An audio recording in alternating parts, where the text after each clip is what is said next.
What's up guys, it's Yashi. Today with another real estate update. Data is coming back in. We have some December data, we have some January data. We just saw the CPI report a few days ago, which again showed us that inflation is slowing down, which is good news. People are still talking about a real estate crash, but if you look at the data, my general opinion is starting to become stronger and stronger. Namely, when we talk about supply, it is still going down. Sales are going down, but supply is going down too. We might be getting ready for another boom as we saw in 2021. But let's get right to it. We have, first of all, right here, if we hit record, Redfin News, housing market update. Sales are slow to kick off a new year, but more buyers start searching. The typical home is taking longer to sell than any period in 2022, and pending sales are at a record low. But online home searches and tour requests are ticking up. Those early signs of demand could translate into sales, especially as mortgage rates fall from their peak, inflation cools.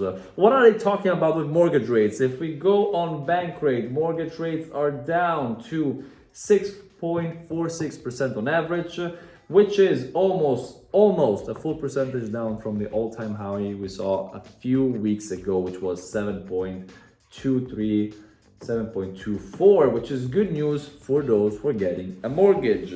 Now, let's go on here.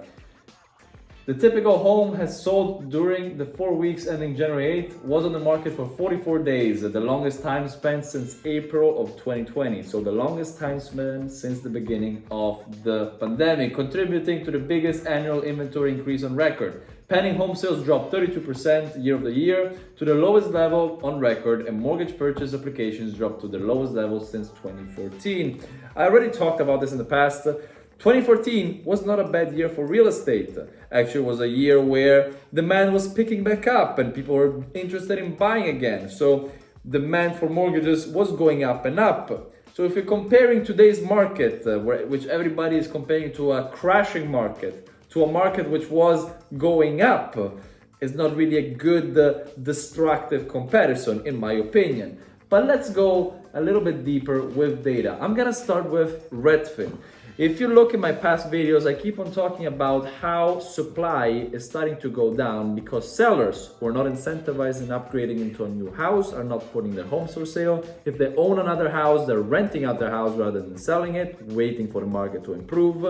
And little by little, even though demand has been going down, this stronger and stronger effect on the supply side with less and less sellers putting their homes for sale will lead us to another shortage of homes as we saw in 2021. So what is the situation? First of all, is the housing market crashing? Both the article we just read and the data of Redfin is showing that home prices are still up. Not a lot, 1.3% or 0.8 in the article, but they're still up. On paper, the housing market did not crash. So why are they talking about the housing market going down 20% or going down 10%? They're talking about prices slowing down from the peak we saw in June. If we look at June prices right here, we were above 400K, which was a lot. We saw a gigantic peak in prices because interest rates were still low. People were trying to buy before interest rates would explode. Sellers were trying to sell as quickly as they can. So we saw the last, let's say, gigantic push in sales. And then with the high interest rates, people are starting backing off because people are not used to these interest rates, but they will be very soon. So yes, home prices have been slowing down. They're up, let's say, their positive pace, but they're still positive for the year. So on paper, in 2022, prices did not crash, they simply slowed down, but they still went up. Now let's talk about the inventory. If you recall some of my past videos, if you did not, I recommend you to go see them. But in very short, sellers are not putting their homes for sale. And that trend is, let's say, becoming stronger and stronger. If I go down here, newly listed homes, all around June, where we saw the peak in sales, let's say sellers were trying to sell their house before interest rates were going up too high so they could upgrade into something else. But then they started slowing down that pace. And now we are at a pace lower than ever. I believe we also beat the pace that we saw in 2020, which is crazy. And while this effect in the beginning was not as strong because demand was slowing down too, now that this pace is stronger than the slowing in demand, we're starting to see the supply of homes, let me go right here, starting to go down. And very interestingly, we're going back to lower than end of 2021 prices. Sorry, at end of 2021 supply, which means we're going back into a situation with a huge shortage of homes. Another very interesting thing in the article is that they're talking about on average a house was sold in 44 days, which, don't get me wrong, it is much higher than before, but it is still not healthy.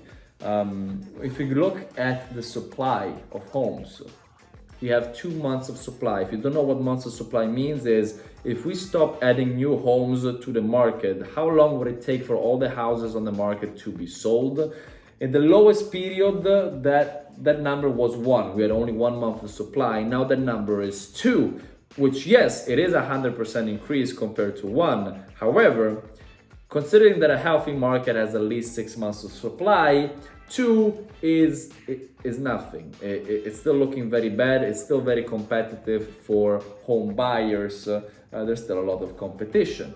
Anyway, so we have low supply. We have an uptick in searches for new houses. So we're starting to see demand picking back up and getting ready to come back to the market. Inflation report has been going well for the past 3 months in a row, which I'm not saying this could be the situation, but it could lead to potentially the Federal Reserve starting to slow down the pace, maybe even stop sooner than we think. I'm not talking about reverting, I'm just talking about stopping their pace, which will stabilize mortgages, stabilize buyers, and slowly bring back people to the market. Now let's look at Realtor.com. Why do I look at Realtor.com? Because like Zillow, they allow me to pull data, like on an Excel file. This is a Mac, so we are having, this is Numbers, I believe, the app, but it's very similar. I trimmed everything down to show you pretty similar weeks in the past 4 years. I will start with 2019 and then lead to the last week of December. Why did I start with 2019? 2019 was already a very competitive market, but it wasn't as hardcore as we saw in the past 2-3 years. And if we use basic math, I'm going to use a calculator here with you, so the numbers you will see will make much more sense. Oh my god, what is happening here? Back here. The calculator does not want to work with us today. Okay, right here. Supposedly that in 2019 we had a supply of 100. We had 100 homes for sale. Because everybody's talking about how supply is picking back up, which, by the way, we just saw is getting back to a level of 2021. But let's reconfirm the fact that supply is not looking as good as people are saying. So supposedly that in 2019 we had 100 houses. The median listing price, active listing count. So in 2019, we already had a drop of 12% compared to 2018 in terms of how many houses were for sale. And that is very important. The less houses were for sale, the more competition there is to buy. Fast forward 2021, the count of listings that were active on the market dropped by 42%. So if I multiply this guy by, multiply it by 0.672, which is 1 minus, I won't go too much into the data, I'm just showing. If we started with 100 houses in 2019, in 2021, the supply of homes dropped to 67. In 2022, it dropped to 29, it dropped another 29%, so 30%. So if I do times 0.7, which is 1 minus 30%, the supply in 2 years went from 100 to 47. This year, everybody's talking about how the supply went up by a lot. It went up by 67%, but then again, now it's dropping back to the levels of 2021. But supposedly we want to add the 67%. We're gonna do 47 times 1.67. The supply of today is 78, which is still 22% lower compared to 2019, which was already a very competitive market. What I'm saying is, there's no houses for sale and there's less houses for sale than ever. And we're going to a level that will be even lower because the pace is very negative towards that. What will happen? We're simply creating the foundation for a market like we saw in 2021. The problem is now we have another constraint, which is renters paying a lot of rent. I understand that rent is slowing down in many situations, but it's still extremely high. Would you rather pay your landlord for the next 5 years, or would you rather get a mortgage right now that is literally can be used as a savings account, as part of that money that you're paying for the mortgage goes back into your equity, aka back into your pockets? Would you rather pay a landlord for 5 years, or would you rather own a house and let's say make a little sacrifice, but you're improving your finances?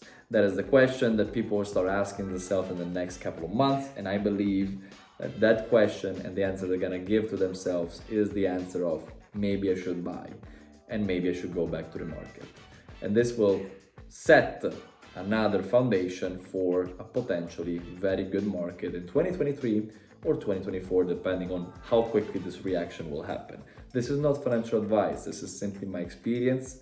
As a realtor and real estate investor, I can tell you that all the houses that I bought, sold, was involved with buyers or sellers with, were sold very quickly. My area does not equate to, for example, California, which right now is slowing down. However, I still saw a lot of demand, much more than what the media is describing. With that said, guys, I don't want to talk too much about this stuff. The data is looking very good. If you're a seller, just be patient, don't worry. If you're a buyer, do your research, because the data is still looking very bad for buyers, and it might become even worse in the future if people do not hurry up and come back to the market. But then again, this is my opinion, not financial advice. Thank you for watching. If you want to learn more, I'm posting these updates on a weekly basis. If you have some ideas, comments, please leave a comment and I'll reply to you as soon as I can. Please like and subscribe if you like what I'm doing. Thank you for watching. Ciao!